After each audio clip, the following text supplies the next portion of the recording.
Hey friends, welcome back to another episode of the TV Tray Sessions here at Guitar Talk with Todd. Thank you so much for checking in today. We are remembering the late great Hank Williams Sr. Happy New Year to everyone. But it's also a sad reflective day as we lost Hank on this date, January 1st of 1953. This is being recorded in 2024, January 1st.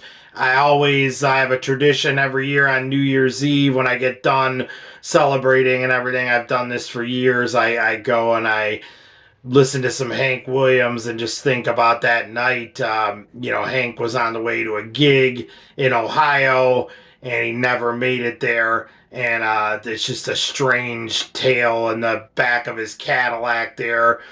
And we lost him. And Charles Carr was driving the Cadillac, and there's been a million things and myths and stories, and you could spend the rest of your life looking up stories on YouTube, and go ahead and check some of them out.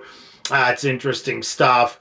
I don't know if anyone will ever really get the whole story. Every year it seems like there's new details that get added to the whole thing, and none of it really matters except Hank Williams Sr. was a master, in my opinion.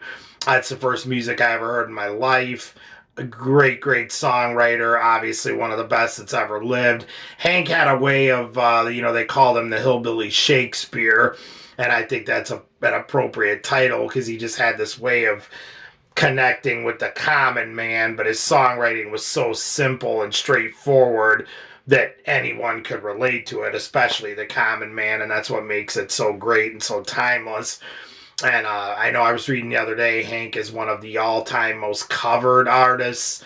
So many varied, styles and whatnot have done his songs and redone them. And it's just an amazing thing. Hank, like I said, that was the first music I ever heard in my life. My grandfather, my uncle played that music, and I was surrounded by it growing up. So it's in my DNA, and I learned that music firsthand, which I'm really proud of. It's a badge of honor. I sort of wear. I always play some Hank at my live shows, and I just love him. To me, that's pure country music right there. No fluff, just the real deal. And it's funny because the whole hat thing, which has been overdone 9 ways to Sunday at this point in the game in 2024. That all kind of goes back to Hank, really. He was kind of the guy, that whole image and the outlaw image, if you want to call that. Although I don't really think Hank was going for that. He was just being himself. But that's ultimately what started the outlaw movement, and it can all kind of be traced back to Hank there. And what an icon, what a legend. Huge, huge influence on me, and I always try to play Hank stuff. Hank was taught by a blues player named Todd. That's how Hank learned to play guitar. And in my opinion, those songs, like especially Jambalaya on the Bayou and that kind, really any of Hank's stuff, it's so adaptable to the blues world. Whenever I play blues shows at the House of Blues or Buddy Guys Legends or blues clubs that I play at, I always do a Hank song, sometimes several, and I'll just kind of mix the rhythm around a little bit more, make it a little bit more bluesy, but you don't even have to put any effort into that at all. It's so easy to do because that pumping blues rhythm is just there underneath everything. You can hear it. So in a weird way, I consider Hank Williams a blues artist as well.